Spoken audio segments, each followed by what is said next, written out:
Hello everyone and welcome back to the channel. Today we're going to be talking about Mori Jin. Let's get right into it. Now, before we actually get started, I really quickly want to clarify this for anyone who's involved. This is only for people who are caught up with the manhwa. If you're not, please leave right now. I really don't want to spoil the story for you. And if you're thinking, oh, I'm invested into the anime anyway, and I want to find out what happens, don't. I really wouldn't suggest it. It's an absolutely fantastic story and series that I think you should follow along one step at a time as it goes and not just skip right to the end. It'll detract from so much of its appeal. I really don't recommend it, but if you're a stubborn bastard, not unlike me, continue watching. Alright, let's get right into it. Okay. Mori Jin is the protagonist of The God of High School. He is a carefree, arrogant child obsessed with fighting. However, his true ability and identity is that he is the great god son Wukong, or the Monkey King, the leader of the Mount Huagua. Hey, you tell me you can pronounce that bloody word and I'll let it go. Mount Huagua Monkey and one of the 9 kings of the Sage Realm. He cannot be defeated as human beings as he is not a human himself, and to truly defeat him, another demon or god would have to do that. One of Japan's shaman members states that his future as well as his death could not be foreseen, and as of late his true strength is above his grandfather's Taijin Jin. So, do with that as you will, but I think this was common knowledge for most people. Okay.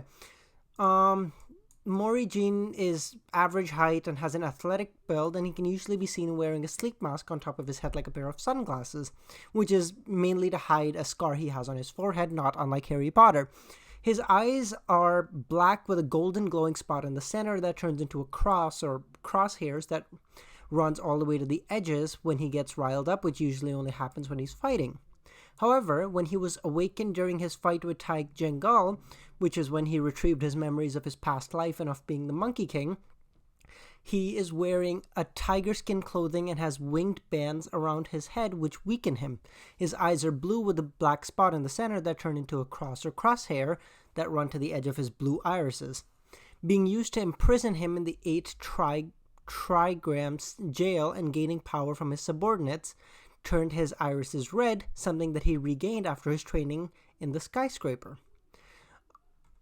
So, okay, Mori Jin is by far the strongest person in the God of High School realm. His only real competitor is Satan 666, who he defeated. However, now we're seeing that he has been training ever since that defeat and waiting for Mori to get his true strength back so he can try him again. However, as we all know, during the end of Ragnarok, what ended up happening was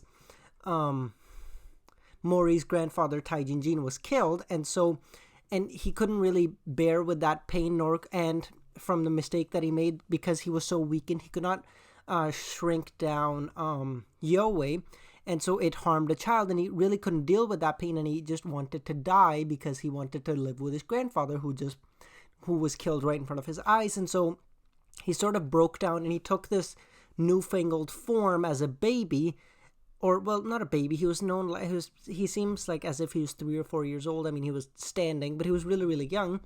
Who became known as Dan Mori. So now this is after Ragnarok. Well, I'll just skip to the 17 years after Ragnarok because Dan Mori's backstory is pretty simple. That's basically just Mori Jin, who couldn't deal with his failure of being unable to protect his grandfather, and so he sort of broke down and took the form of a child to sort of run away from his past self. And okay, so Dan Mori is a student at Apricot Flower High School, absolutely stupid name for a high school, but whatever. A school that stratifies based on Charyok, or power borrower talents. I'm just going to call it power borrowing because Charyok is a bitch of a word to try and pronounce. Okay, so 17 years after Ragnarok, he is one of the failures and placed in the Camellia class.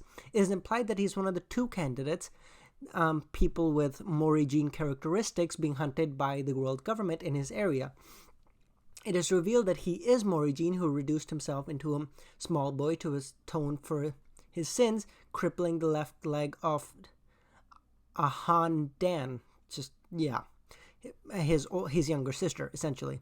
Mori Dan Mori in this state is skinny, relatively average height. However, he has a baby face and blue eyes. And truth be told, he does not look half as cool as Mori Jin did. But that's not onto me, so who really cares about that? Okay. Mori Dan is very much similar to Jin Mori in many ways. He is cheerful and optimistic and fairly analytical. Well, not like Mori Jin at all.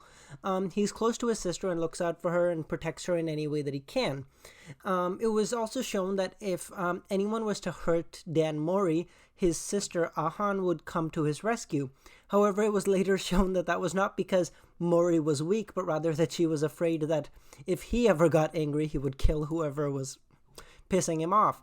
And his power level, or his GP level rather, is shown to be 1, and his HP is shown to be 1,000,000. However, Jesus. Okay, so Mori Dan in his normal state is quite a lot weaker than Mori Jin was, at least after he had awakened his true power. However, he continued to train ever since he entered the new God of High School tournament, which was, I believe, number 18 or so. Although I might be off about that. And so he was quite a lot weaker. However, he continued to train throughout the God of High School, and he got to a point where Dan Hyoe explained him to be relative to his strength at his peak. However, he can still go enter into his Mori Jin state, which makes him quite a lot stronger. It gives him like an amplified buff, which is incredible considering that if Mori Dan is now at the level that Mori Jin was at his peak, and then he transforms into the Mori Jin phase, he would become significantly stronger than he ever was, which is about what is happening at the moment.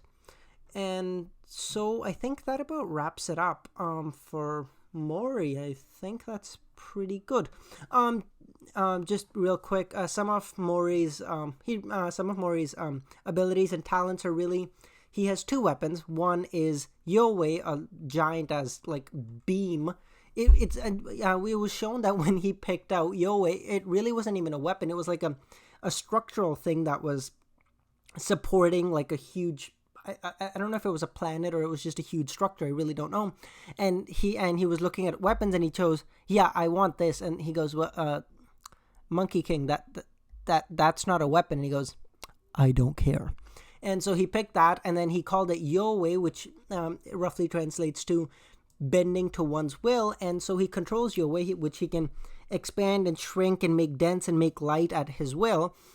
And his second weapon is Gwendowun. I am pretty sure I mispronounced the shit out of that, but I'm doing the best I can, which is basically just a cloud that listens to him, and he can call upon it to hit his opponents with lightning. So, and he has the Circle, which is the 7th floor owner, which he gained when he was coming back to the Earth realm after Ragnarok, and after the events of Ragnarok. Or, during Ragnarok, I suppose is the best way to put it. He can also use the Moonlight Sword style, at least to some degree. He can also use full contact karate, which is what Dewey uses. And, of course, he maintains his ability at Renewal Taekwondo. And he can also use the Nabong Needle Ryu, which is what the member of the 6th Nabong used. So, I think that about covers it. We are bloody 9 minutes into this video, and if you somehow watched through the entirety of that, I'm so thankful, and I hope y'all have a great day, and I'll catch y'all on the flip side. See ya.